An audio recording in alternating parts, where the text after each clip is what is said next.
तो इस प्रकार ये श्लोक में कह रहे कि विषय में कहते कि सभी गुणों तथा मूल है जिसके द्वारा व्यक्तित्व सत्यत्व को समझना चाहता है।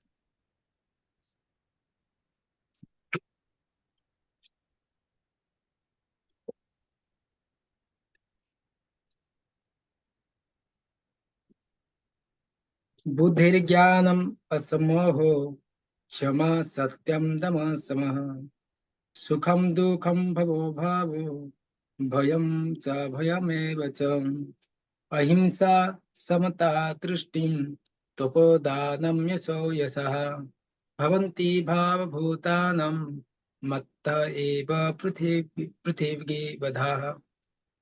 तो यहाँ पे भगवान कृष्ण कह रहे कि बुद्धि, ज्ञान, संशय तथा मोह से मुक्ति, क्षमा भाव, सत्यता, इंद्रिय निग्रह, मन निग्रह, सुख, दुख, जन्म, मृत्यु, भय, अभय, अहिंसा, समता, तुष्टि, तप, दान, यश तथा अपयश जीवों के विविध गुणों में मेरे ही द्वारा उत्पन्न होते हैं। ये सारे जो गुण है हमारे अंदर उत्पन्न होता है, ये भगवान के जो शक्ति के माध्यम से उत्पन्न होता है। तो प्रभुपाद क्या लिखते हैं इसमें देखेंगे, एक एक बुद्धि क्या है, उसका परिभाषा क्या है, ज्ञान का परिभाषा क्या है, संशय का परिभाषा क्या है, एक एक हम देखेंगे। गुण और परिभाषा। बुद्धि, बुद्धि अर्थात जिसका बुद्धि तो नीर और क्षीर विवेक करने वाले शक्ति है। जो पानी क्या है, वाटर एंड मिल्क, दोनों को जो अपने दिमाग से यहाँ पे कह रहे कि बुद्धि से उस अलग करने का जो शक्ति आता है वो भगवान कृष्ण से आता है। ज्ञान सेकंड होता है कि दूसरा ज्ञान, ज्ञान होता है कि जो आत्मा तथा भौतिक पदार्थ के अंतर को जानना है, ये सबसे बड़ा ज्ञान है। विश्वविद्यालय की शिक्षा से प्राप्त सामान्य जन सामान्य ज्ञान पदार्थ से संबंधित होता है कि इसे ज्ञान नहीं स्वीकार किया गया है, इससे ज्ञान, यही ज्ञान को स्वीकार नहीं किया। जो हम विश्वविद्यालय में पढ़ते हैं अलग प्रकार का, वो इसी ज्ञान से संबंधित नहीं कुछ है। तो कौन सा जो आध्यात्मिक ज्ञान है, जो भौतिक पदार्थ से आत्मा के से अंतर को समझता है, वही असली ज्ञान है। संशय तथा मोह से मुक्ति, जब मनुष्य झिझकता नहीं और दिव्य दर्शन को समझता है, वो धीरे धीरे निश्चित रूप से मोह से मुक्त हो जाता है।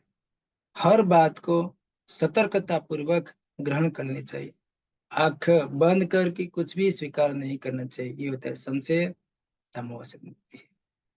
क्षमा भाव, क्षमा का अभ्यास करना चाहिए, मनुष्य को सहिष्णु होना चाहिए और दूसरे को छोटे छोटे अपराध क्षमा करना चाहिए, ये होता है क्षमा भाव का जो गुण है, भगवान से आया। सत्यता, तथ्य को सही रूप से अन्य के लाभ के लिए प्रस्तुत किया जाए, ये 17 चैप्टर में आता है। सत्यम प्रियम हितम चयत, सत्यता बोलना चाहिए। तथ्य को तोड़ना मोड़ना नहीं चाहिए। सामाजिक प्रथा के अनुसार कहा जाता है कि वही सत्य बोलना चाहिए कि अन्य को प्रिय लगे, सत्यम प्रियम हितम च। जो हम वाणी बोलते हैं दूसरे को प्रिय लगना चाहिए, वही सत्यता है। इंद्रिय निग्रह, अनावश्यक व्यक्तिगत आनंद के लिए इंद्रिय का प्रयोग नहीं करना चाहिए। व्यक्तिगत आनंद के लिए, अपने खुद के आनंद के लिए अपने इंद्रियों का प्रयोग नहीं करना चाहिए।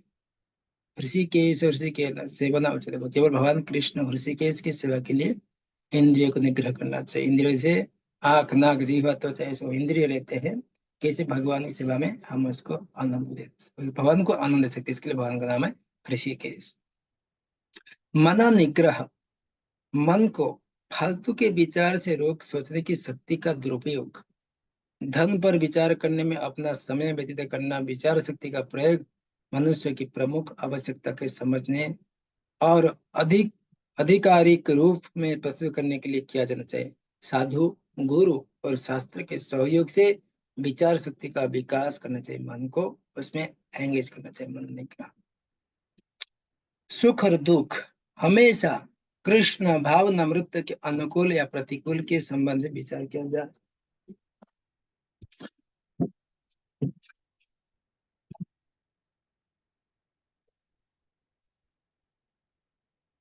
जो केवल भगवान कृष्ण के भावना तो अनुकूल कैसे, अनुकूल से जो अनुकूल चीजें भगवान कृष्ण भक्ति करने के लिए उसको ग्रहण करें, और जो प्रतिकूल है उसको त्याग करें। सुख और दुख, जन्म मृत्यु, जन्म का संबंध शरीर से है। जो जन्म हम कहते हैं कि आत्मा का अजन्मा है।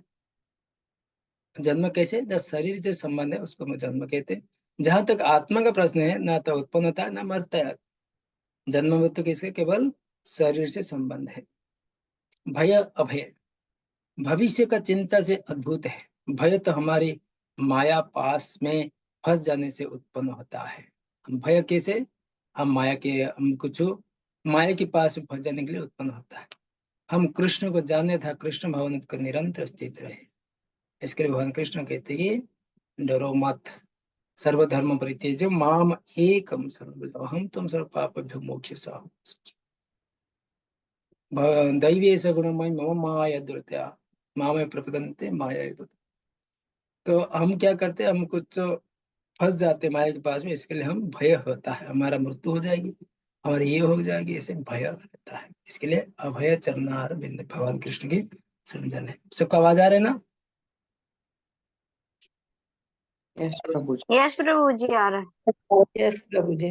अहिंसा 11 नंबर हो गया पॉइंट। अहिंसा, ऐसा कुछ भी न करे जिससे दूसरे के दुख, भ्रम या परेशान हो। किसी के प्रगतिशील जीवन का जांच नहीं करना, अहिंसा, हिंसा नहीं करना। समता, समदृष्टि बोलते हैं, समता अर्थात आसक्ति से द्वेष से मुक्ति। बिना आसक्ति या द्वेष से भौतिक संसार का स्वीकार करें। जो को भी कुछ हुआ कृष्ण भावना में अनुकूल है उसे स्वीकार करें, प्रतिकूल को अस्वीकार करें। संभव तुष्टि, अनावश्यक गतिविधि से अधिक भौतिक वस्तु को इकट्ठा करने के लिए उत्सुक न हो। अनावश्यक गतिविधि करके अधिक अधिक भौतिक चीज, ये सामग्री सब घर पे जमा करके रखते हैं हम लोग, जो भी हमारा कुछ काम का नहीं आता फिर भी उसको जमा कर रखते, मन में तुष्ट नहीं होता है। तो यहाँ पे कहते कि भगवान की कृपा से जो मिलता है उसी में संतुष्ट रहना चाहिए, उसको तुष्टि, आत्मा से अंदर से तुष्ट होना चाहिए। उसके बाद गुण हो गया 14 नंबर तप, स्व इच्छा से, स्वेच्छा से उच्च उद्देश्य के लिए कठिनाई या कष्ट को स्वीकार करना। उदाहरण, जल्दी उठना, स्नान करना, अनुशासित दिनों पर उपवास करना। अलग प्रकार जो तिथि आता है उसके उपवास, उसको तपस्या कहते हैं। दान, मनुष्य को चाहिए अपने आय का 50% किसी शुभ कार्य में लगाए है, और यह शुभ कार्य है क्या है, यह है कृष्ण भावनामृत में किया गया कार्य, कोई है शुभ कार्य दान। ये सब आएगा 17वें अध्याय में, किस प्रकार दान करना चाहिए, किस प्रकार तपस्या करना चाहिए, किस प्रकार ये सब सत्वगुण तपस्या, रजोगुण तपस्या, तमोगुण तपस्या, सत्वगुण दान, रजोगुण दान, ये सब अलग अलग 17 अध्याय में आएगा। यश तथा अपजश, इसलिए बोलते कि मनुष्य को तभी प्रसिद्ध होता है जब वो एक महान भक्त के रूप में जाना जाता है। इसके लिए चैतन्य महाप्रभु कहते हैं कि अमानेन मानदेन कीर्तनीय सदा हरि।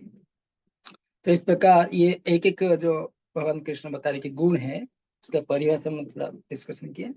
तो अभी देखेंगे प्रभुपाद इसमें क्या अलग अलग बताते हम पढ़ेंगे।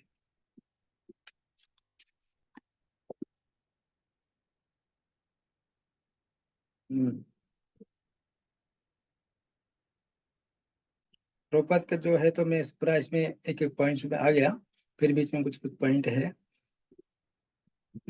भौतिक संसार में कुछ भी प्रकट नहीं हो सकता जो कृष्ण में नहीं। हम समझते कि भौतिक संसार जो कुछ देखते हैं, जो कुछ सोचते हैं, जो कुछ समझते हैं, सब भगवान से ही प्रकट होता है। ऐसा कुछ शक्ति नहीं है कि जो भगवान से सृष्टि नहीं हुआ है। सब कुछ हमारे सोच विचार भय अभय सब जितना रहता है, ज्ञान क्षमा, सब भगवान से प्रकट होगी। किसके पास नृत्य का कला रहता है, किसके पास गाने का कला रहता है, सब भगवान से ये सब आया है। कृष्ण इन सभी गुणों का कहाँ प्रकट करते हैं? सब पूरे इस ब्रह्मांड में, मानव समाज में और देवताओं के समाज में। ये किसी के लिए रचे गए हैं? जैसे वो ये सभ्यता बोले कि कृष्ण उनके लिए रचते हैं जो कृष्ण भावनामृत में आगे बढ़ना चाहते हैं। उनके लिए सो रहता है। लेकिन व्यक्ति का भीतर से विकास करना होता है, निसंदेह भक्ति सेवा से सभी अच्छे गुण का स्वतः विकास हो जाए। अगर हम भगवान का भक्ति करेंगे, नाम जप करेंगे, तो स्वतः ही सारे अच्छे गुण स्वतः विकसित हो जाता है। तो ये था, ये पूरा आपको ये ताप्तिर का पढ़ेंगे ना, तो इसमें एक एक शब्द का पूरा प्रभुपाद ने विस्तार रूप में लिखा है।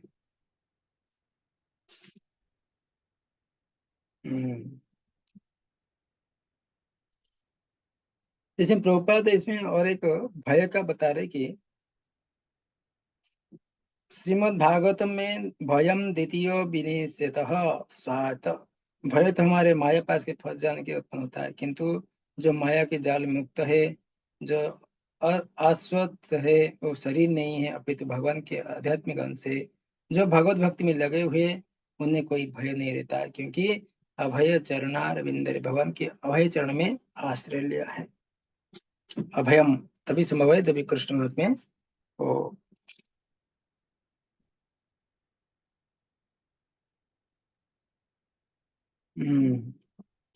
जहां तक दान का संबंध, ये तो पढ़े हम। दान का संबंध में मनुष्य को चाहिए कि अपने आय का 50% देना चाहिए। तो ये आगे कहती प्रभुपाद, क्योंकि कृष्ण अच्छे हैं इसलिए उनका कार्य भी अच्छा है।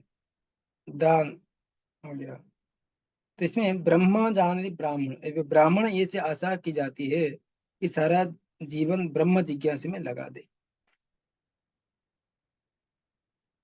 ब्रह्म जानती ब्राह्मण, जो ब्रह्म को जानते हैं वो ब्राह्मण है, इसलिए ब्राह्मण दान ब्राह्मण को दिया जाता है, क्योंकि सदैव आध्यात्मिक कार्य में रहते हैं। वैदिक साहित्य में सन्यासियों को दान दिए जाने आदेश है।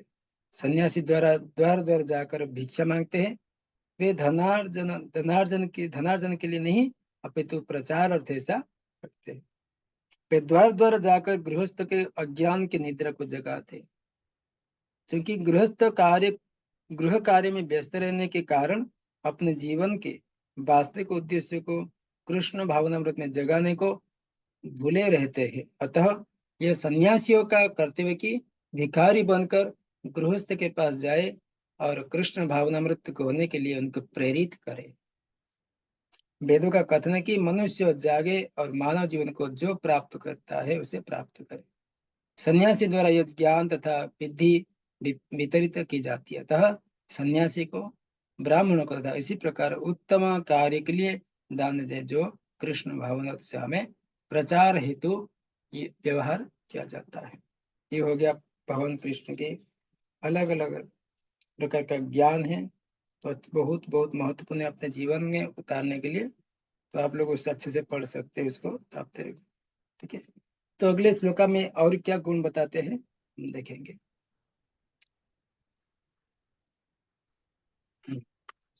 हरे कृष्ण प्रभु, इधर ना काम पर। हरे कृष्ण। तो ये शंका थी, हाँ? तो उसमें पहले बुद्धि जो है वो भगवान ही देते हैं, तो इस भौतिक जगत में सब जीव दुख भोग रहे हैं, तो भगवान ये सब दुख बद्ध जीवों को उन अच्छी बुद्धि देकर सब भगवान धाम को क्यों नहीं लेके जाते सबको? क्योंकि जब तक उसका बुद्धि बोले कि जीवात्मा की इच्छा था ना ये संसार में आने के लिए, उसको भगवान सब बुद्धि देते, किंतु उसको स्वराट छोड़े, जीवात्मा को ये भौतिक संसार में स्वराट छोड़े। जब तक उसका अपने मन से अपनी इच्छा से कोई भक्त का संग नहीं प्राप्त होता है, तब तक वो उसका बुद्धि बोलते कि कुबुद्धि से सुबुद्धि तक नहीं आ पाएगा। बुद्धि भी दो प्रकार होता है, कुबुद्धि सुबुद्धि। तो केवल एक जब तभी संभव होता है जब उसका पूर्ण भाव शुद्धिकरण होता नहीं है उसका जीवन, तब तक उसको कुबुद्धि में गुजरना पड़ेगा। बोलते ब्रह्मांड भ्रमित कौन भाग्यवान जीव, गुरु कृष्ण प्रसाद पाए। तो उसका कृपा जागृत होता है, उसका सारे, जब तक उसको पढ़ाई अच्छे से नहीं करेंगे व्यक्ति कैसे पास हो सकता है। इसके लिए अच्छे से पढ़ाई करना पड़ेगा, अच्छे से भगवान की भक्ति करना पड़ेगा, साधुओं के संग आना पड़ेगा। तभी तभी आता है जब कृष्ण की कृपा से कोई भक्त का संग प्राप्त हो जाता है। भगवान बुद्धि क्यों अच्छा बुद्धि नहीं देते, बुद्धि सबको देते हैं, बोलते कि भगवान पक्षपात नहीं करते, परंतु वो ग्रहण करने के लिए अपने अंदर वो क्षमता होना चाहिए, पात्रता होना चाहिए। तो उसी बुद्धि को अपने भगवान की सेवा में लगाएंगे तभी वो कुबुद्धि से सुबुद्धि हो सकता है ना। तो लोग क्या करते, बुद्धि को भगवान उसको स्वराट छोड़े, चाहे तुम भोग करने के लिए संसार में आया, कुछ भी करो, जैसा करने करो, मैं उसमें हस्तक्षेप नहीं करूंगा, खाली देखते रहूंगा। अगर कुछ मेरे तरफ तो मोड़ेगा, देखेगा मुझे, तो मुझे तुमको मैं सहायता करूंगा। एक स्टेप आगे बढ़ोगे तो मैं 99 स्टेप आगे आकर मैं तुम्हारा हाथ पकड़ के लेके जाऊंगा। ये भगवान कृष्ण के थोड़ा सा कुछ प्रयत्न करना चाहिए हमको। तो इसके लिए उसको स्वाधीन छोड़े। भगवान परमात्मा में सबका हृदय में है, उसको स्वतंत्र दिए है, बल्कि तुम जैसे करो, जैसे इच्छा से करो। परंतु जब गलत काम करता है तभी वो भगवान कृष्ण हस्तक्षेप नहीं करते। जब कुछ थोड़ा सा भगवान तरफ देखता है तभी भगवान उसको हेल्प करते हैं। जब तक हम बच्चा रोता है, खेलता रहता है अपने दुनिया में खिलौना के साथ, तब तक माँ क्या सोचती है, बोले अपना खेल रहा है, खेलने दो, मेरा घर का काम बाकी है, सब बोलते रहते। अगर बच्चा रोएगा, माँ भूख लगी है, तो माँ बोले अरे मेरे बेटे को भूख लगी है, तो उसके ऊपर ध्यान देते, है कि नहीं। हरे कृष्ण। तो बढ़िए, 6 नंबर श्लोक का बढ़िए। महर्षय सप्तम पूर्वे चत्वारो मनवसस्तथा मद्भावा मानसा जाताम येषाम लोको इमा प्रजा। सप्तर्षिगण तथा उनसे भी पूर्व 4 अन्य महर्षि एवं सारे मनु मानव जाति के पूर्वज सब मेरे मन से उत्पन्न है, और विभिन्न लोकों में निवास करने वाले सारे जीव उनसे अवतरित होते हैं। हरे कृष्ण बाबू जी, दंड। तो यहाँ पे सप्तर्षिगण, उनसे भी पूर्व 4 अन्य महर्षि सतुष कुमार, ये सारे मनु एवं सारे मनु मानवाधिक पूर्वज सब मेरे मन से उत्पन्न हुए, भगवान कृष्ण की जो विराट रूप के मन से उत्पन्न हुए विष्णु से, और विभिन्न लोक में निवास करने वाले सारे जीव उनसे अवतीर्त होते हैं। अलग अलग लोग के लिए अलग अलग जीवात्मा जो जीव प्रकट हुए मनु, उनसे सारे जीव प्रकट होते, प्रजापति देवता, उनसे सारे जीव प्रकट होते हैं। तो प्रभुपाद कहते हैं कि भगवान यहाँ पर ब्रह्मांड की प्रजा के अनुवंशिक वर्णना कर रहे हैं। ब्रह्मा परमेश्वर की शक्ति से उत्पन्न आदि जीव है ब्रह्मा, जिन्हें हिरण्यगर्भ ब्रह्मा परमेश्वर की शक्ति से उत्पन्न आदि जीव है, प्रथम जीव है, ब्रह्मा संहिता में कहा गया। ब्रह्मा से 7 ऋषि महर्षि, जिसे पूर्व 4 महर्षि सनक सनातन सनक सनातन सनातन तथा सनत कुमार, ये 4 मनु प्रकट हुए। ये 25 महान ऋषि ब्रह्मांड के समस्त जीवों के धर्म पथदर्शक कहलाते। तो ये जो 7 मनु है और चतुष्कुमार, ये सारे बोलते कि the 7 great sages and before them all 4 other great sages मनुष्य से प्रकट होकर इसमें 25 महान ऋषि ब्रह्मांड के समस्त जीवों के धर्म प्रदर्शक कहलाती है। असंख्य ब्रह्मांड है और प्रत्येक ब्रह्मांड में असंख्य लोग हैं। असंख्य ब्रह्मांड है और प्रत्येक ब्रह्मांड में असंख्य लोग हैं, और नाना प्रकार का योनिया निवास करती है। ये सब उन्हें 25 प्रजापतियों से उत्पन्न हुए, 25 प्रजापतियों से सब उत्पन्न हुए। कृष्ण की कृपा से 1000 दिव्य वर्ष तक तपस्या करने के बाद ब्रह्मा को सृष्टि करने का ज्ञान प्राप्त हुआ है। कितना है ब्रह्मा की तपस्या, बोलते कि कृष्ण की 1000 दिव्य वर्ष तक तपस्या करने के बाद ब्रह्मा जो तेने ब्रह्मा हृदय का दे, तेने ब्रह्मा हृदय आदि कवय मिले, देखिए 25 मतलब कि 1000 दिव्य वर्ष तक तपस्या करने के बाद ब्रह्मा को सृष्टि करने के ज्ञान प्राप्त होता है।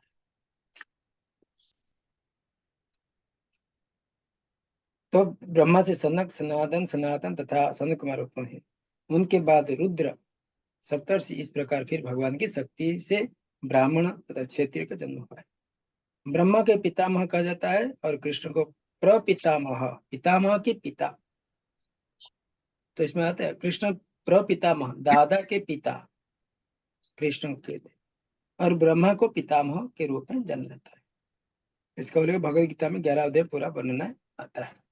तो यहाँ पे हरे ब्रह्मा कृष्ण प्रभु जी, ये 25 महान ऋषि कौन से हो गए? ये तो 7 बता रहे, 7 ऋषि और पूर्व 4 7 4 11 हुए, 25 फिर कौन से हो गए?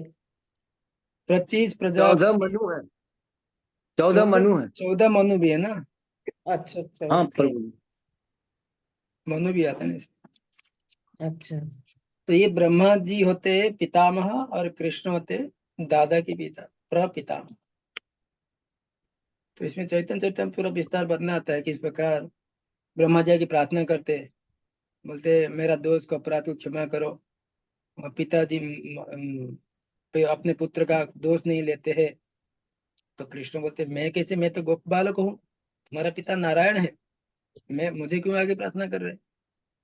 तो बोलते कि यहाँ पे बोले जब भी माता गर्भ के अंदर पुत्र लात मारती है तो माँ उसको दोष में नहीं लेती है, इस प्रकार मुझे क्षमा करे, आप मूल नारायण।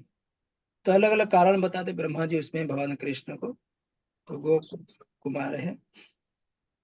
तो अलग अलग इसमें बताया कि वो पिता, सबके पिता कौन है, अहम बीजा प्रभु, भगवान कृष्ण सबके पितामह है, प्रपितामह है।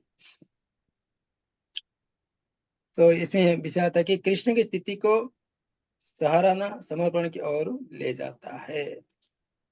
7 नंबर बताता है कि कृष्ण को शक्तिमान स्वीकार करने के लिए आत्मसमर्पण होता है। तो अलग प्रकार किस प्रकार आत्मसमर्पण होता है, ये 7वां श्लोक में कह रहे हैं। हरे कृष्ण, पढ़िए। हरे कृष्ण प्रभु जी। एतां विभूतिं योगं च मम यो वेति तत्वतः सो विकम्पेन योगेन युज्यते नात्र संशयः।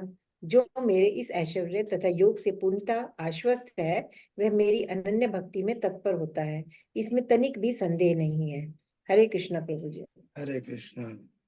जो मेरे इस ऐश्वर्य तथा योग को पूर्णतः आश्वस्त है वो मेरी अनन्य भक्ति में तत्पर होता है। जो ये मेरे ऐश्वर्य बारे में समझता है, बोले कि आश्वस्त हो जाता है, वही केवल भक्ति में तत्पर होता है, इससे तनिक भी संदेह नहीं है।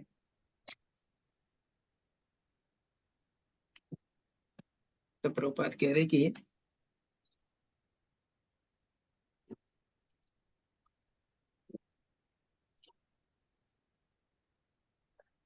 एतम विभूति, बोलते कि प्रभुपाद कहते कि आध्यात्मिक सिद्धि का चरम परिणति है भगवत ज्ञान। जो आध्यात्मिक सिद्धि रहता है, मार्ग रहता है, सबसे उच्च जो चरम परिणति होता है भगवत ज्ञान। सबे पुंसो परो धर्म ये तो भक्ति अधोक्षुते। जब तक कोई भगवान के विभिन्न ऐश्वर्य के प्रति आश्वस्त नहीं लेता है तब तक भक्ति नहीं लग सकता है। अगर भगवान के ऐश्वर्य, भगवान के सर्वशक्ति का सर्व कारण ये जब तक समझता नहीं भगवान कृष्ण को, तब तक वो भगवान की भक्ति नहीं कर पाता है। सामान्यतः लोग इतना नहीं तो जानते हैं कि ईश्वर महान है, किंतु वही नहीं जानते कि वो किस प्रकार महान है। यहाँ पर इसका विस्तृत वर्णन दिया गया है।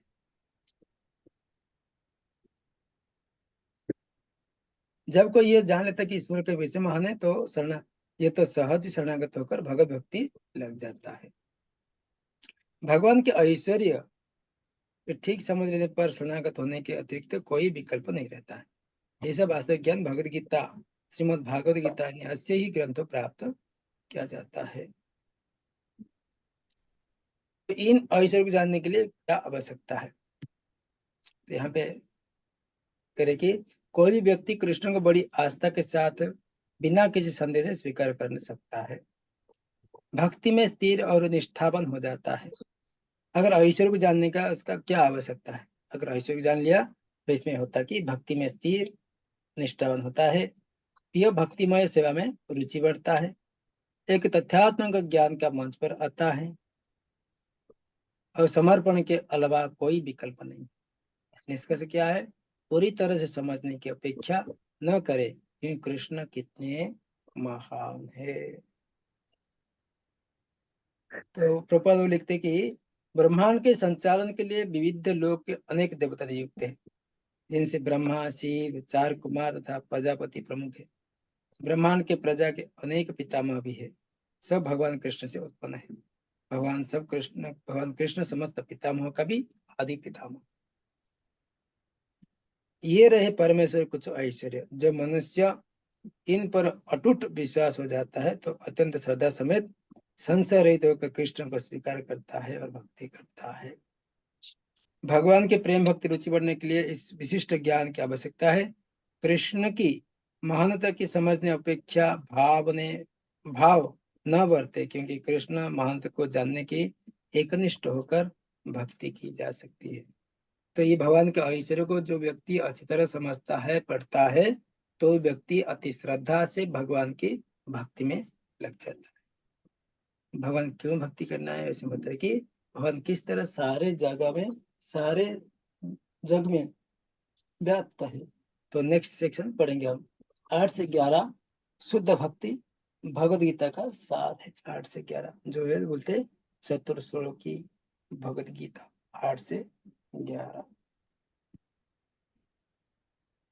चतुर्श्लोकी गीता 8 से 11 बहुत चारों बहुत महत्वपूर्ण श्लोक है। अहम सर्वस्य प्रभवो मत सर्व प्रवर्तन्ते इति मत्वा भजन्ते मां बुद्ध्वा भाव समन्विताः। मैं समस्त आध्यात्मिक तथा भौतिक जगत का कारण हूँ। प्रत्येक वस्तु मुझ में है, अद्भुत मुझ में से ही अद्भुत है।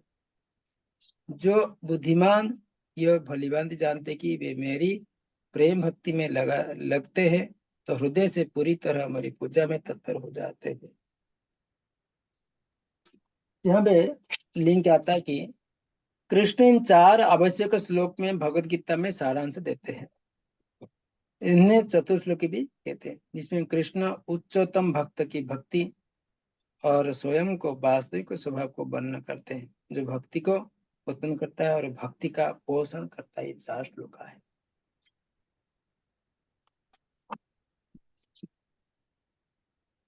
इसमें प्रभुपाद लिखते कि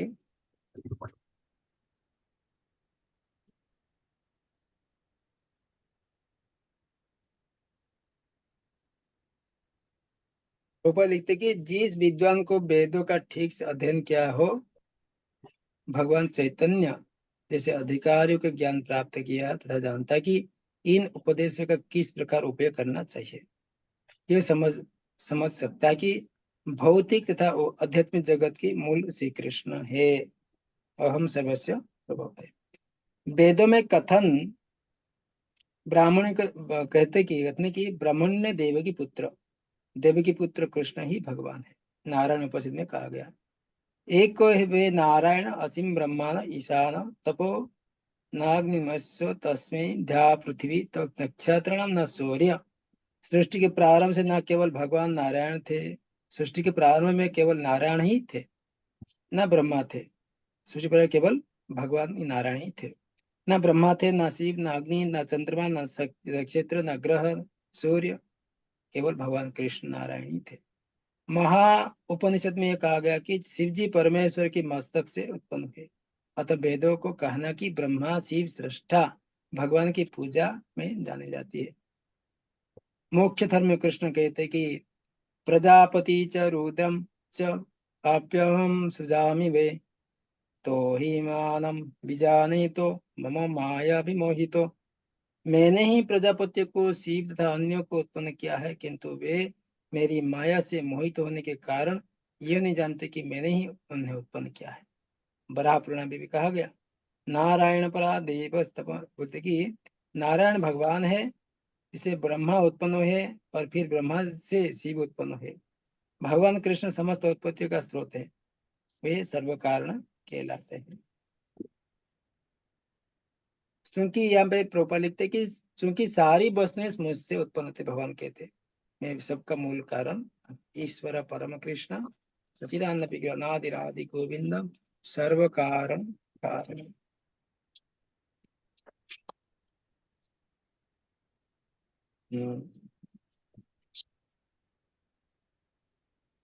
तो इसमें कहते कि चतुर्श्लोकी गीता में how one can understand this truth about Krishna, कैसे हम भगवान के सत्य को समझ सकते हैं। ओनली बाय हियरिंग फ्रॉम शास्त्र तो द बोना फाइड अथॉरिटी। केवल भगवान की जो कथा को श्रवण कैसे, जो सब संप्रदाय को जो प्रामाणिक गुरु से हम अथॉरिटी जो उसको सुन सकते हैं। Reference for Krishna being the source of all demigod including the Brahma and Lord Shiva. भगवान कृष्ण अलग अलग गोपाल तर्पण उपनिषद, नारायण उपनिषद, ब्रह्मा जी भी कहते हैं, महा उपनिषद, मोक्ष धर्म, ये सारे में सभी में लिखा है कि भगवान कृष्ण से सारे देवता उत्पन्न होते हैं। इसमें और लिखते कि प्रभुपाद ने recommendation for Krishna conscious person, यहाँ पे प्रभुपाद लिखते कि जो व्यक्ति प्रामाणिक गुरु से वैदिक साहित्य से इस प्रकार कृष्ण का ज्ञान लगाता है तो अपनी सारी शक्ति कृष्ण भावना व्रत में लगाता है और सचमुच विद्वान पुरुष बन जाता है। उसकी तुलना से अन्य सारे लोग जो कृष्ण के ठीक से नहीं जानते मात्र मूर्ख सिद्ध होते हैं। अब जानती मामूढ़, केवल मूर्ख ही कृष्ण को सामान्य व्यक्ति समझता है। कृष्ण भावना भावित व्यक्ति को चाहिए कि कभी मूर्ख द्वारा मोहित न हो, ये सबसे महत्वपूर्ण है। अगर हम अच्छी वाला रसगुल्ला चाहिए तो दूसरा आगे बोलेगा रसगुल्ला अच्छा नहीं है, रसगुल्ला हमको खाने की आदत है, हम खाए हुए लड़ी, दूसरा आदमी बोला कि जो खाया नहीं बोलेगा तुमको रसगुल्ला अच्छा नहीं है, खाओ मत। तो उनसे कभी भी ऐसा मूर्ख के द्वारा प्रेरित न हो। भगवत गीता को समस्त अप्रामाणिक टिकाऊ व्याख्या से दूर रहना चाहिए। दृढ़ता पूर्वक कृष्ण भावन में अग्रसर होना चाहिए। केवल प्रामाणिक बोनाफाइड जो अथॉरिटी रहता है, प्रामाणिक जो रहता है स्रोत, उसके से श्रवण और उस पर समझने के। तो इसके साथ कैसे करना है, तो 9 नंबर श्लोक में कहते हैं सिम्टम ऑफ प्योर डिवोटी, तो शुद्ध भक्त रहते कैसे उनका लक्षण रहता है। 9 नंबर श्लोक में पढ़िए। 9 नंबर श्लोक। हरे कृष्णा प्रभु जी, हमने श्लोका नंबर 6 में ये 7 + 4 + 14 25 इसके बारे में पढ़ा, इससे उत्पत्ति हुई। और यहाँ वाले श्लोका में हम पढ़ रहे हैं ये 8 वसु और आदित्य, 11 रुद्र और आदित्य 12 पर। तो ये क्या डिफरेंस क्या है, कैसे उत्पत्ति हुई, इनसे हुई कि वैसे हुई? ये नहीं, दो वो चीजें दी है ना जो पहले जो डिफरेंस। 4 से 6 पढ़े हम उसका गुण के बारे में, अलग अलग जो मनुष्य का गुण रहता है। बाकी इसमें पढ़े कि हम जो 7 8 में जो अलग देवता है और ब्रह्मा जी शिव जी भगवान से ही सब कुछ प्रकट होते हैं। वो तो समझ आ गया, भगवान से सब कुछ प्रकट हुआ है, लेकिन जो उनका क्रोनोलॉजिकल ऑर्डर है वो बड़ा डिफरेंट लग रहा है यहाँ पे। इस ऐसे कि ये है ना जो 6th वाला चैप्टर, सप्त ऋषि गण तथा उनके पूर्व 4 अन्य महर्षि एवं सारे मनु, ये लिखा है इससे उत्पत्ति हुई। और यहाँ पे ये क्या है, ये है ना नारायण ने नारायण से ब्रह्मा उत्पन्न होते हैं, नारायण से प्रजापति उत्पन्न, नारायण से इंद्र, आपको हमको और सब 8 कुछ वसु बताया जी। उसका ब्रह्मा जी सब कुछ उत्पन्न होते, ब्रह्मा जी से आते सब। करेक्ट, पर फिर ये डिफरेंस है ना, डिफरेंट है। ये यहाँ पे वसु और इनके बारे में बताया है और वहां पे डिफरेंट है, ऐसे क्यों? देखो ये वहां पे 6 नंबर में बताया जो वहां पे सारे देव मनु मेरे से उत्पन्न होते, तो यहाँ पे बोलेगी आगे देखो 100 रुपया में हम 100 रुपया में हम देखेंगे 50 रुपया भी है, 1 रुपया भी है, 2 रुपया भी है, सब कुछ है। तो कभी भी कह सकते मेरे पास 1 रुपया भी उसके अंदर है, ठीक है। ये बाद में कहेंगे मेरे पास 99 रुपीज भी है, तो बोलेगी उसका क्रोनोलॉजी क्या है, इधर से ये 1 रुपया भी है, 99 रुपीज भी है। तो पहले 1 रुपया बता दिए, उसके बाद 99 रुपीज बता रही है। क्रोनोलॉजी बोले हम क्रोनोलॉजी कैसे बताया नहीं। तो ये सारे भगवान के अंडर में है, अधीन में है। कभी ये बता सकते, कभी ये बता सकते। मेरे पास 20 रुपया भी है, मेरे पास 70 रुपया भी है, तो हम बोले नहीं पहले 70 रुपया बताना चाहिए, उसके बाद 20 रुपया बताना चाहिए। तो भगवान के अपने मुख से जैसे निकले ऐसे बताते जा रहे, है कि नहीं। हमसे सब कुछ प्रकट उनसे ही आता है। समझ गई माता जी कुछ? मेरे को तो बड़ा कंफ्यूजन है। चलिए कोई, कंफ्यूजन है। हाँ हो सकता है मुझे समझ नहीं आ रहा।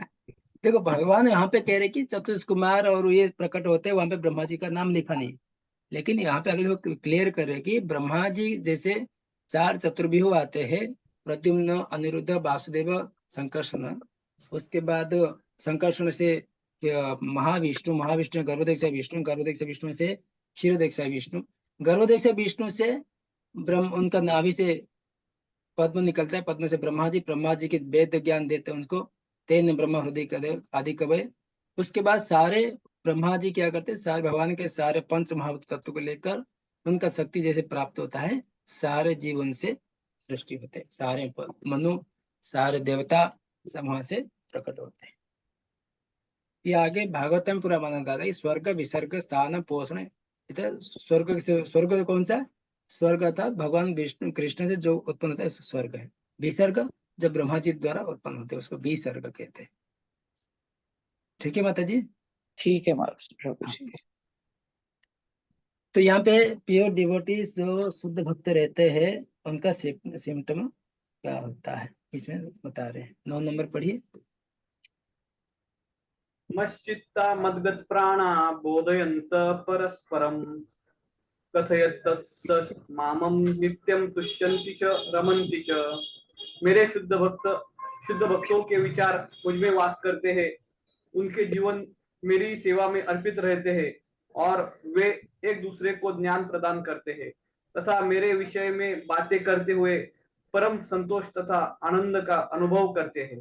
हरे कृष्ण। हरे कृष्ण। तो यहाँ पे शुद्ध भक्त का लक्षण के बारे में बता रहे भगवान कृष्ण। भगवान सब जगह प्रभावित होते, प्रभु होते हैं, उनसे सब कुछ प्रकट होते हैं। और इति माम भदो बंदे, जो व्यक्ति मेरे प्रेम भक्ति को करते हैं वो बुद्धिमान व्यक्ति है, हृदय से मेरे तरफ पूजा के तत्पर हो जाते हैं। कैसे वो शुद्ध भक्ति है, उनका लक्षण क्या है? बोलते कि मेरे जो भक्त रहते मच्चित्त मत्कृत प्राण बोधयंत परस्पर। मेरे जो शुद्ध भक्त रहते केवल शुद्ध भक्त मेरे बारे में चर्चा करते हैं, मेरे बारे में श्रवण करते हैं, उनके जीवन मेरे सेवा में अर्पित रहते हैं, एक दूसरे को ज्ञान प्रदान करते हैं। पहले एक दूसरे मिलते तो मेरे बारे में चर्चा करते, मेरे विषय में बातें करते हुए परम संतोष तथा आनंद का अनुभव, ये शुद्ध भक्त का लक्षण है। तो प्रभुपाद लिखते कि इसमें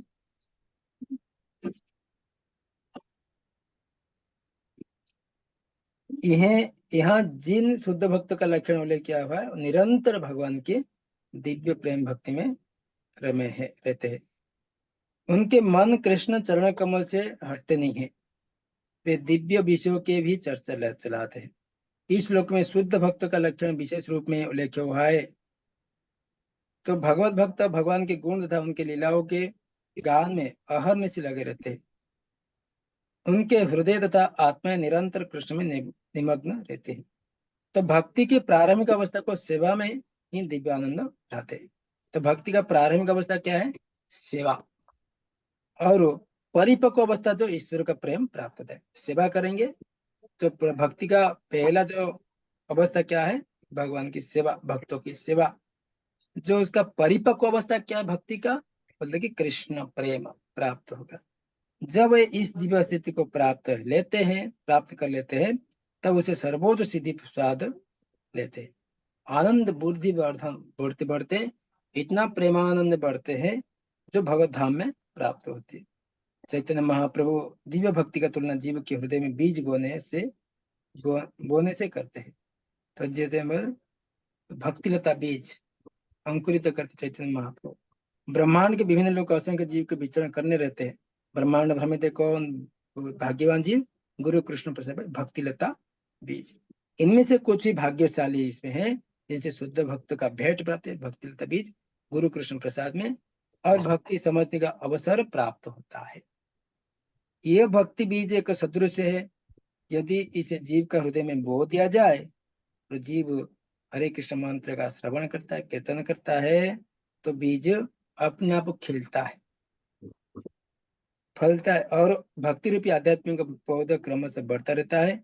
जब तक ये ब्रह्मांड के आवरण के भेद कर ब्रह्म ज्योति प्रवेश नहीं कर जाता है, ब्रह्म ज्योति में यह पौधा तब तक बढ़ता जाता है जब तक वो उच्चतम लोक को नहीं प्राप्त करते, जिससे गोलक वृंदावन। जब भक्तिलता बीज हमारे हृदय के अंकुरित होता है, वो कैसे अंकुरित होने के लिए उसको कैसे करना पड़ेगा? श्रवण कीर्तन। भगवान के नाम श्रवण कीर्तन करने से वो बढ़ता रहता है। जब तक हम श्रवण कीर्तन करते रहेंगे भक्तिलता बीज का वृक्ष से आगे आगे बढ़ते जाता है। कहाँ जाता है? पूरा स्वर्ग मोहलोक जनलोक तपलोक भेद करके भक्तिलता वृक्ष ब्रह्मांड भ्रमि भेद करके गोल वैकुंठ हो कि ब्रह्मलोक हो कि वैकुंठ से शिवलोक होता है, शिवलोक से वैकुंठ होता है, वैकुंठ से गोलक वृंदावन तक जाता है, जिसे गोलक वृंदावन का कृष्ण का परम धाम में कहते हैं। अंततोगत पौधा भगवान की चरण कमल की शरण प्राप्त करने विश्राम पाता है। जिस प्रकार पौधे में क्रम फूल तथा फल आते हैं, उसी प्रकार भक्ति रूपी पौधों में भी फल आते हैं। और कीर्तन तथा श्रवण उसका सिंचन करता है। जैसे एक वृक्ष को उगाने के लिए हमको पानी देना चाहिए, वो पानी भक्ति तथा बीज को अंकुरित करने के लिए श्रवण कीर्तन। चैतन्य चरितमृत में यह मध्य लीला में पूरा विस्तार रूप में वर्णन आता है। भक्ति रूपी पौधों को विस्तार में वर्णन हुआ है। यहाँ पर बताया कि जब पूर्ण पौध भगवान की चरण कमल की शरण ग्रहण कर लेता है तो मनुष्य पूर्णतया भगवत प्रेम में लीन जाता है। तब इस प्रकार भगवान के भक्त एक दूसरे से वार्तालाप करते हैं और भगवान के बारे में चिंतन करते हैं। श्रीमद् भागवत में भगवान तथा उनके भक्तों के संबंध विषय में ऐसे अनेक कथा है, इसलिए श्रीमद् भागवत में कथा अत्यंत प्रिय है। भगवान जो भागवत में क्या है, भक्तों के और दूसरे भक्तों के बीच वार्तालाप है। जैसे मैत्र और विदुर संवाद है, और नारद मुनि व्यास देव का संवाद है। जो शुद्ध भक्त एक दूसरे को वार्तालाप करते भगवान के बारे में। सुखदेव गोस्वामी परीक्षित महाराज, नारद मुनि युधिष्ठिर महाराज, ऐसे शुद्ध भक्तों के बारे बीच में बैठकर भगवान के बारे में चर्चा करते। इसके लिए मच्चित प्राण बोधयन्त परस्पर। तो यहाँ पे भागवतम में कहते कि श्रीमद् भागवत पुराणमलम यद वैष्णवानां प्रियम। ऐसे कथा भौतिक कार्य, आर्थिक विकास, इंद्र तृप्ति, मोक्ष के विषय में कुछ भी नहीं है। ये शुद्ध अमल पुराण है, वैष्णवानां प्रियम। श्रीमद् भागवत एकमात्र ऐसी कथा है से भगवान उनके भक्तों के दिव्य प्रकृति पुण्य बनना मिलता है। तो इस यहाँ पे बोलते कि फलत कृष्ण भावना भावित जीव दिव्य प्रकृति पुण्य वर्णना मिलता है। फलत कृष्ण भावना भावित जीव ऐसे दिव्य साहित्य को श्रवण में दिव्य रुचि दिखाते। भागवत श्रवण होता है जो शुद्ध भक्त के बीच में वार्तालाप को हम अगर श्रवण करेंगे, जिस प्रकार तरुण तरुणी को परस्पर मिलने में आनंद प्राप्त होता है, उसी प्रकार शुद्ध भक्त भागवत कथा में श्रवण करने के लिए शुद्ध भक्त का संग लेने का उसी प्रकार उनको आनंद मिलता है। हरे कृष्ण। तो तीसरा श्लोक का हो गया। ये तीसरे श्लोक में भगवान कृष्ण कहते कि कृष्ण अपने भक्तों को बुद्धि देते हैं। तो इस प्रकार भक्ति करने के लिए शुद्ध भक्ति भगवान क्या होता है, तो इसमें बताते कि कृष्ण ही अपने भक्तों को बुद्धि देते हैं। ददामि बुद्धि योगम, भगवान कृष्ण बुद्धि देते हैं। तो बोलते हैं, प्रभु जी का प्रश्न था, सारे भक्तों को बुद्धि देते, अच्छा बुद्धि देते, सब लोग उद्धार हो जाते थे। तो यहाँ पे भगवान कृष्ण कह रहे हैं इस प्रकार शुद्ध भक्तों को अच्छा बुद्धि देते। पढ़िए। तेषां सततयुक्तानां भजतां प्रीतिपूर्वकं ददामि बुद्धियोगं तां येन मामुपयन्ति ते। जो प्रेम पूर्वक मेरी सेवा करने में निरंतर लगे रहते हैं, उन्हें मैं ज्ञान प्रदान करता हूँ, जिसके द्वारा वे मुझ तक आ सकते हैं। हरे कृष्ण प्रभु जी, दंडवत प्रणाम। हरे कृष्ण। तो तेषां सततयुक्तानां भजतां प्रीतिपूर्वकम, कैसे मच्चित मद्गता प्राण बोधयन्त परस्पर, कैसे बुद्धि आता है उनको, बोलते ये तेषां सतत, ऐसे प्रेम पूर्वक मेरी सेवा करने में निरंतर लगे रहते हैं, उन्हें मैं ज्ञान प्रदान करता हूँ, जिससे द्वारा मुझे तक आ सकते हैं।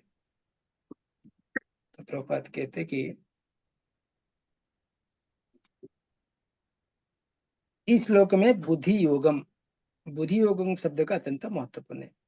हमें स्मरण है कि द्वितीय अध्याय में भगवान ने अर्जुन को उपदेश दिया कि तुम्हें उनके विषय में बारे में बता चुका हूँ, और मैं तुम्हें बुद्धि योग की शिक्षा दूंगा। अब उसी बुद्धि योग का व्याख्या की जा रही है। बुद्धि योग अर्थात कृष्ण भावना में रहकर कार्य करने को कहते हैं, उसको बुद्धि बोलते हैं। यही उत्तम बुद्धि है। बुद्धि का अर्थ है कि बुद्धि, और योग का अर्थ है कि यौगिक गतिविधियों का अथवा यौगिक उन्नति। जब कोई भगवत धाम को जानना चाहता है और भक्ति में कृष्ण भावना को ग्रहण कर लेता है, तो उसका वो कार्य बुद्धि योग कहलाता है। बुद्धि योग क्या है? जो भगवान कृष्ण की भक्ति करता है, भगवान के नाम को स्मरण करता है, वो ही असली बुद्धि योग। दूसरे होते बुद्धि योग विधि की, जिससे मनुष्य भवबंधन से छूटना चाहता है। बुद्धि क्या है? अपना सही बुद्धि है। जो भवबंधन से छुटकारा पाना चाहते हैं, वो असली बुद्धि लगाता है। उन्नति करने के चरम लक्ष्य कृष्ण प्राप्ति है। लोग इसे नहीं जानते, अतः भक्त तथा प्रामाणिक गुरु की संगति आवश्यक है। मनुष्य को ज्ञान होना चाहिए कि कृष्ण ही लक्ष्य, और जब लक्ष्य निर्दिष्ट है तो पथ पर मंद गति से प्रगति करने पर भी उन्नति अंतिम लक्ष्य प्राप्त हो जाता है। हम जो मार्ग में जाते हैं उसको बोलते हैं बुद्धि मार्ग, उसको बोलते कि उत्तम मार्ग, बोलते कि उसको बोलते कि प्रामाणिक गुरु के माध्यम से बोलते कि ये भक्ति का मार्ग है। ये मार्ग में अगर कोई फास्ट जल्दी चलता है, कोई स्लो चलता है, तो हमारा अंतिम लक्ष्य प्रगति मंद गति में होता है, तो प्रगति करने भी अंतिम लक्ष्य तुरंत कभी भी प्राप्त हो सकता है। जो मनुष्य लक्ष्य को जानता है ये होता है कि संबंध अभिदय प्रयोजन। संबंध क्या है? भगवान कृष्ण को साथ जो जोड़ना है संबंध है। भगवान कृष्ण कौन है, हम कौन है, इसको अगर अच्छी तरह जोड़ पाएंगे उसको संबंध ज्ञान कहते हैं। अभिदय क्या है? तो अभिदय वही संबंध को जोड़ने के लिए उसका प्रोसेस क्या है? भगवान कृष्ण का नाम जप करना है। अगर नाम जप करेंगे उसका लक्ष्य क्या है, हमको मनुष्य जीवन का लक्ष्य क्या प्राप्त होता है? प्रभुपाद कहते कि जब मनुष्य लक्ष्य को जानता है किंतु कर्म फल में लिप्त रहता है तो कर्म योगी रहता है। ये जानते हैं कि लक्ष्य कृष्ण है। जब कोई कृष्ण को समझने के लिए मानसिक चिंतन में सहारा लेता है तो वो ज्ञान युग में लीन होता है। किंतु जब वो लक्ष्य को जानकर कृष्ण भावनामृत में तथा भक्ति में कृष्ण को खोज करता है तो वो है भक्ति योगी का या बुद्धि योगी कहलाता है, वो है पूर्ण योगी। जो व्यक्ति प्रामाणिक गुरु के होते हुए तथा आध्यात्म संघ में संबंध रहकर भी प्रगति नहीं कर पाता है क्योंकि वो बुद्धिमान नहीं है। जब हम इस्कॉन से जोड़े हुए हैं, प्रामाणिक गुरु के संग में आए हुए, अगर वो हमारा प्रगति नहीं होता है क्योंकि हम बुद्धिमान नहीं है। तो कृष्ण उनके अंतर से उपदेश देते हैं। अंतर से माने दूर से, जिससे वो सरलता से उन तक पहुंच सके चैत्य गुरु में। इसके लिए जिस योग्यता की अपेक्षा वो है वो यह ही कृष्ण भावनामृत में निरंतर रहकर प्रेम तथा भक्ति के साथ सभी प्रकार का सेवा किया जाए। तो हम जैसे शुद्ध प्रेम नहीं कर पाएंगे तो साधना भक्ति से गुरु से वैष्णव की सेवा करते हुए अलग प्रकार का प्रचार करते हुए हम आगे बढ़ सकते हैं। तब हम अंत में भगवान तक हम पहुंच सकेंगे। हरे कृष्ण। तो 11 नंबर में कहते कि कृष्ण दयापूर्वक अज्ञान का नाश करते हैं। यहाँ पे कह रहे जो अज्ञान व्यक्ति रहता है उसका भी नाश करते दयापूर्वक करके, श्लोका में कह रहे। हरे कृष्ण। ये कोई तेषामेव अनुकम्पार्थम् अहम् अज्ञानजं तमः नाशयामि आत्मभावस्थो ज्ञानदीपेन भास्वता। मैं उन पर विशेष कृपा करने हेतु उनके हृदयों में वास करते हुए ज्ञान के प्रकाशमान दीपक के द्वारा अज्ञान जन्य अंधकार को दूर करता हूँ। हरे कृष्ण प्रभु जी। तो मैं उन पर विशेष कृपा करने के हेतु उनके हृदय में वास करते हेतु ज्ञान का प्रकाशमान दीपक के द्वारा अज्ञान जन्य अंधकार को दूर करता हूँ। तो यहाँ पे प्रोपर लिखते कि जब भगवान चैतन्य बनारस में हरे कृष्ण महामंत्र कीर्तन कर रहे थे, प्रवर्तन कर रहे थे, तब हजार लोग उनका अनुसरण कर रहे थे। तत्कालीन बनारस अत्यंत प्रभावशाली विद्वान प्रकाशानंद सरस्वती उनका भावुक कहकर उनको उपहास करते थे।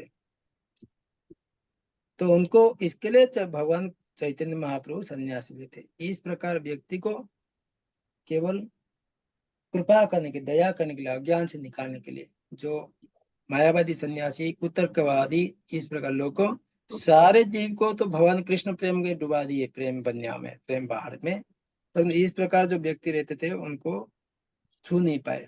तो इसके लिए चैतन्य महाप्रभु सन्यास लेकर उनको प्रेम बन्या में डुबाने के लिए सन्यास लेते।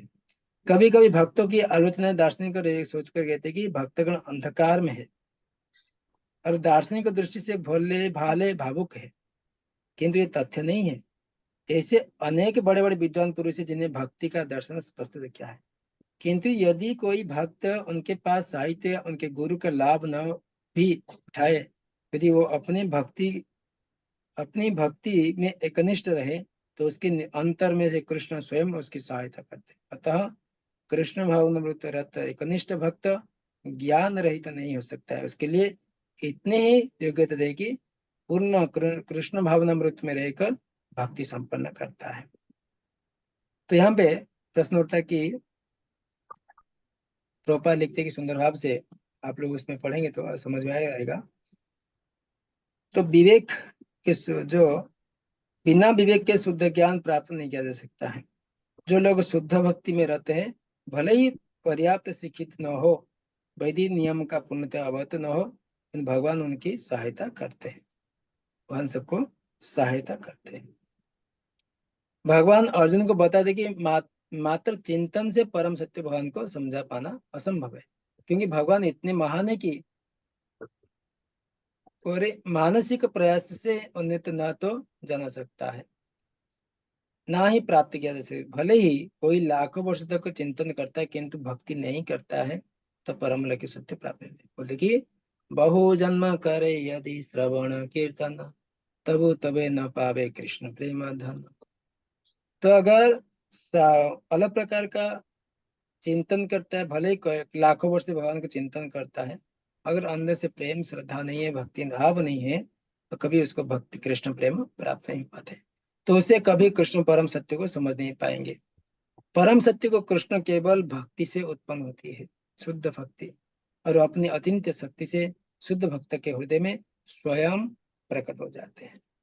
शुद्ध भक्त के हृदय में कृष्ण निरंतर रहते हैं, और कृष्ण की उपस्थिति सूर्य के समान है, जिसके द्वारा अज्ञान अंधकार तुरंत दूर हो जाता है। तो यहाँ पे जीवात्मा क्यों नहीं समझ पाते, यहाँ पे प्रभुपाद लिखते कि तीसरा पारा में, करोड़ों जन्म का भौतिक संसर्ग के एक कल्मश के कारण मनुष्य का हृदय भौतिकता के मल धूलि से आच्छादित हो जाता है, एक पर्दा ढक जाता है। भगवान को हम भक्ति क्यों नहीं कर पाते सारे जीव मनुष्य, क्योंकि एक कचरा, एक लेयर बाय लेयर, एक दीवार जैसे एक दीवार बन जाता है।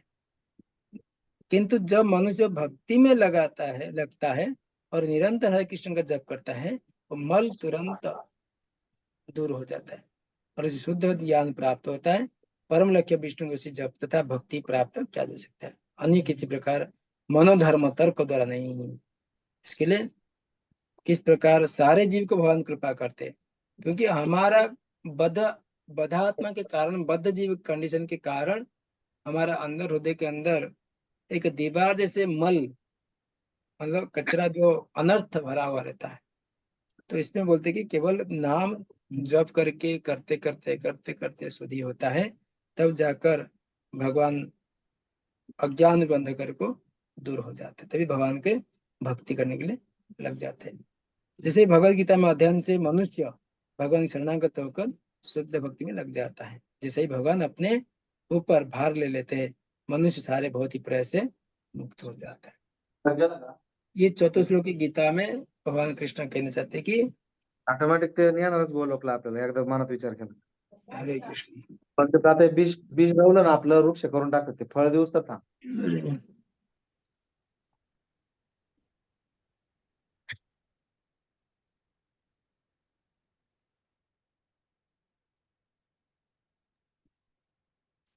तो इस हरे कृष्ण प्रकार प्रभु जी। हरे कृष्ण। प्रभु जी, इसमें जैसे बता रहे हैं भगवान अर्जुन को कि कोई कितना भी मानसिक चिंतन करे तो मुझे, तो मानसिक चिंतन अर्थात प्रभु जी? मानसिक चिंतन, यस प्रभु जी। तो ये जो प्रभुपाद लिखित आप इसका बात बोल रहे हैं? हाँ, भगवान अर्जुन को बताते हैं कि मात्र चिंतन से परम सत्य भगवान को समझ पाना असंभव है। तो चिंतन यानी क्या, मतलब सिर्फ भगवान के बारे में सोचना, ये बता रहे हैं मानसिक प्रभुपाद? चिंतन अर्थात मनोकल्पित बोलते हैं, मनोधर्म। भगवान अच्छा। ऐसे हो सकते हैं, ऐसे चिंतन कर सकते हैं, तो इसमें हम अपना मनोधर्म, मनोकल्पित जैसे होता है ऐसे चिंतन करना, उसको मन बोलते हैं कि मानसिक प्रयास। अपने मन को कैसे, जब भी एक गुरु के शरण में जाएंगे, प्रामाणिक गुरु के शरण में जाएंगे और मन को तभी भगवान के चरणों में सेवा में लगा सकते हैं, तभी जाकर सही प्रामाणिक मन चिंतन हम कर पाएंगे। अपने मनोधर्म अपने मन में जैसा है जैसा ऐसा चिंतन नहीं कर सकते, उसको मानसिक चिंतन बोलते हैं, उसको प्रयास। अच्छा, लेकिन प्रभु जी हमने ये भी सुना है कि मतलब कभी जैसे मतलब मानसी सेवा और मानसिक चिंतन अगर अलग अलग चीज है, तो हम अगर मतलब जो भी अपना काम करते रहें, लेकिन भगवान के विषय में अगर हम चिंतन करते रहें तो हम भगवान में अपना मन लगा सकते हैं। तो ये दोनों अलग अलग चीजें हैं या एक ही हुई? देखो माता जी, यहाँ पे कह रहे जो अभक्त अलग प्रकार मायावादी रहते हैं, उन लोग मन कल्पना करके ऐसे बताते कि भगवान, ये सब भगवान है, अपने मन गढ़ के बात बताते, उनके बारे में कह रही है इसमें। जो भगवान के अच्छा। भक्त होते हैं, जो गुरु हम्म परंपरा में आते हैं, जैसे चैतन्य महाप्रभु कहते हैं कि, तो इस प्रकार जो भक्त रहते हैं, अपने जो शुद्ध हो जाता है उनका मन, बोले भजो हो हम्म रे मन श्रीनंद नंद अभय चरणारविंद। सबे बोलते हैं कि सबे कृष्ण, सबे मना कृष्ण पदार्थ, मन को भगवान के चरण में सबा लगाता है, और परंपरा के अनुसार अपने गुरु के निर्देश और जो रहता है पारंपरिक जो व्यक्ति रहता है, उनसे श्रवण करते हुए अपने मन को भगवान सेवा में लगाना है। वो अलग मन होता है। मन भी दो प्रकार होता है ना, एक बोलते कि मन जब भी संयमित नहीं, मन हमारा शत्रु भी होता है, मन अगर संयमित है, मन हमारा मित्र भी हो जाता है। जो हम्म असमित मन में जो अलग अलग चिंतन होता है, अलग अलग चिंतन हम्म धारा रहता है, उसमें वो बोलते कि कुमन बोलते, हम्म सुमन नहीं बोलते, सुमन बोलते, सुमन कुमन। यस। ठीक और है। प्रभु जी, ये जो शुद्ध भक्ति की बात होती है, तो ये तो प्रभु जी आजकल जैसे कलयुग में हम जैसे जीवों के लिए तो मतलब हम इतने सारे भौतिक उसमें लगे रहते हैं, चाहे वो ड्यूटी हो या जो भी हो, तो उसमें तो प्रभु जी शुद्ध भक्ति अचीव कर पाना ही बहुत मुश्किल है। तो वो कैसे देखो किया जा देखो, शुद्ध सकता है? भक्ति कैसे आएगा हमारे ऊपर, वो बोलते गुरु कृष्ण प्रसाद। अगर हमारे इतना बोलते कि एक भगवान का एक नाम में कभी ऐसा आ जाएगा ना, किसका भी हम्म भाग्य परिवर्तन हो जाता है।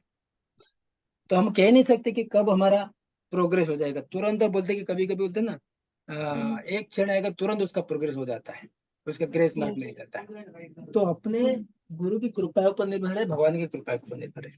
भगवान से अरे उसको मैं जल्दी ले लूंगा, जल्दी उसको मेरे पास बुला लूंगा, तो उसको इतना तीव्र भक्ति है, तीव्र है ना भक्ति योग है ना। तो बोलते हम्म कि किसी किसी का पूरा जीवन चला जाता है, भक्ति का पूर्ण नहीं हो पाता है, तो भगवान की हम्म कृपा पर निर्भर है।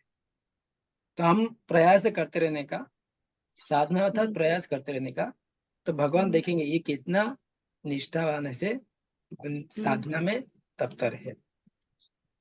तो किसको बोलने की जरूरत नहीं कि अरे हमारा इतना साल हो गया हम भक्ति कर रहे हैं। तो इससे मन से नहीं आना चाहिए। तो हम ओके। इतने सालों से भक्ति कर रहे हैं, कुछ होगा नहीं होगा, वो हमारा कर्तव्य है। हम गुरु बोले कि गुरु मुख पद्म वाक्य चित्ते करिया ऐक्य आरना करिया मने आसन। हम्म गुरु बोले कि 16 माला जपा करो, भगवान की सेवा करो, कुछ वैष्णव की सेवा करो, बस ये करो। बस उतना ही हम गुरु के बाकी वाणी में हमको निष्ठावान रहना है।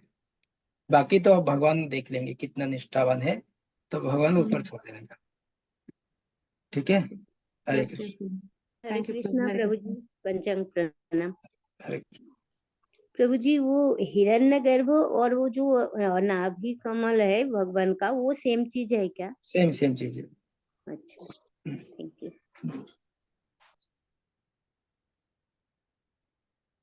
हरे कृष्ण।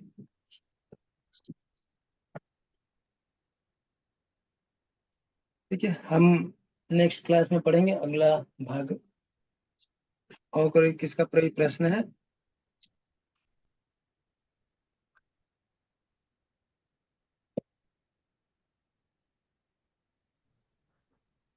हरे कृष्ण। हरे कृष्ण प्रभु जी, ये 4 भी श्लोक है ना प्रभु जी हमारा?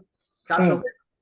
हाँ, चतुर्श्लोकी गीता है ये, उसको मन याद करने के लिए उसको हाँ चतुर्श्लोकी ये, गीता। हाँ चारों याद करने हैं। हम्म। हम्म बहुत सारे श्लोक हैं इस बार तो प्रभु जी। 8 और 9, हाँ, 9 और 10 में। हाँ प्रभु जी, बहुत थोड़ा स्लो का काम कर दीजिए ना। वो आपके ऊपर डिपेंड है। देखो श्लोक अच्छे से पढ़ोगे, ये नव हमारा जीवन में महत्वपूर्ण है, पढ़ेंगे तो अच्छा है, कोई जबरदस्ती एग्जाम नहीं है। कब होने वाला है? देखेंगे अभी उसके लिए, एग्जाम के लिए डरो मत, अपने साधना करते रहो। ठीक है प्रभु जी, कोशिश करेंगे। पहले वाले याद सबके याद पहुंच गए करने हैं के ना लिए। प्रभु जी हाँ क्वेश्चन? पहुंच गए। और चेक हो गए क्या? हाँ चेक उस होते रहता है, जो आता रहता है चेक होते रहता है। उसका नंबर वगैरह कुछ हमें पता चलेगा प्रभु जी कि कितना हमने गलत लिखा, कितना सही, थोड़ा सा? भक्ति में सब लोग को सही होता है, कभी गलत नहीं होता भक्ति में, सबको ग्रेस मार्क मिल जाता अच्छा, हाँ ऐसा होता है। हम उस टाइम जब कर रहे होते हैं तब तो लगता है कि हाँ लिख रहे हैं, फिर वो कुछ भूल जाता है है। जब देखो, एग्जाम अपना खत्म हो प्रयास जाता है। अपने कर्म करते हैं कि फल की आशा मत करने का, नहीं कभी। हाँ, जब ये वो हो जाता है उसके बाद याद आता है, अरे भाई ये अपने ऐसे गलत लिखा, या ये हमें ऐसे लिखना चाहिए था। हाँ, जिसका मन में जितना है उतना ही आता है, बाद में याद आता है। बोलते भगवान के उसमें चैत्य रूप गुरु में रहते हैं, अपने जितना हम अध्ययन करते हैं, जितना हम याद करते हैं, उसमें आ जाता है। बाद में याद आता है तो भी बोलते हैं, हाँ उसको बोलते हैं कि उसको मैच्योरेशन आता है, धीरे धीरे प्रगति होता है उसका, ये उसका मन श्लोकास बनता भी है। प्रभु जी रोज याद करते हैं, लेकिन फिर कंटिन्यू रोज करते रहे तो होता है। एक दिन भी छोड़ दे, नहीं पढ़ेंगे उस श्लोका को, हाँ, तो फिर डेली वो सुबह भूल जाता है। हम विद्यापीठ जैसे पढ़ाई करते थे तभी डेली हम आधा घंटा श्लोक का रिसाइटेशन करते थे, जितना महत्वपूर्ण श्लोक रहता था डेली हम्म रिसाइटेशन करते थे। ऐसा डेली श्लोक का रिसाइटेशन कर सके। अभी क्या है, कलयुग का जीव, हम क्या करते हैं, कभी कभी भूल जाते हैं, कभी इसको छुटका मतलब छुट्टी हो जाता है, कुछ हो जाता है, भूल जाते हैं। वापस उसको पढ़ते रहने का, पढ़ते रहने का, पढ़ते रहने का। हाँ, नहीं वैसे डेली करते रहो ना, तो मतलब डेली 10 मिनट निकाल के वो करना ही चाहिए। ये करते रहो तो थोड़ा याद होता है, पर कुछ कुछ थोड़ा सा मुश्किल हो जाता है। ये जो जैसे 11वां का है नाश्याम में, ये क्या है? इसका जो संधि विच्छेद करके तो हो सकता है याद, वो वैसे याद नहीं होता प्रभु जी, वो क्या करें? नाशयामि आत्मभाव। हाँ, तो ऐसे तो याद ही है, लेकिन जो लिखा हुआ कंटिन्यू नाश्याम में तो आत्म, ये नहीं जैसे याद देखो, होता। प्रभुपाद इसके लिए वर्ड टू वर्ड जो शब्द का लिखे। वो भी हम लिख सकते हैं हम, संधि विच्छेद वाला भी। हाँ, संधि विच्छेद भी लिख हम सकते हैं, माता जी कभी एक वैसे ही याद कर लीजिए ना, आप ना श्यामी हाँ, तो आत्मभावस्तु वो ही करके। लिखेंगे हम नाश्यामी भी, वो तो हो जाता है। वो हाँ, जो हाँ ऊपर वाला नहीं याद होता, ऐसे करके कर लेंगे। हाँ, जैसे मैं भी आपको, ऐसे ही याद कर। हाँ, जैसे नहीं आपको याद करते फिर सहज लिखने में भी वही लिखा जाएगा ना। हाँ, चलेगा ना, क्या तकलीफ। अच्छा, फिर ठीक है। वो भी सही है। हाँ हाँ, वो सही है। फिर तो याद हो जाएगा, हो गया है, काफी हाँ, याद हो गया। कैसे भी करके याद करना है। यस प्रभु, ठीक। जो जुड़ा याद नहीं होता वो संधि विच्छेद हाँ, करके ही संधि याद करके। होता है। संधि करके तो याद हो जाता है, लेकिन जो जोड़ा उसमें कहाँ म लगना है, कहाँ ये लगना है, वही वो बड़ा मुश्किल हो जाता है। बाकी तो जिसको ठीक क्या, है। हमको मेन हमारा श्लोक का याद करना है, और उसका अर्थ क्या है उसको याद करना है, किसका अर्थ, उसको किसके बारे में भगवान कृष्ण इसे कह रहे हैं। तो बाकी ये हो गया, तो बस हो गया।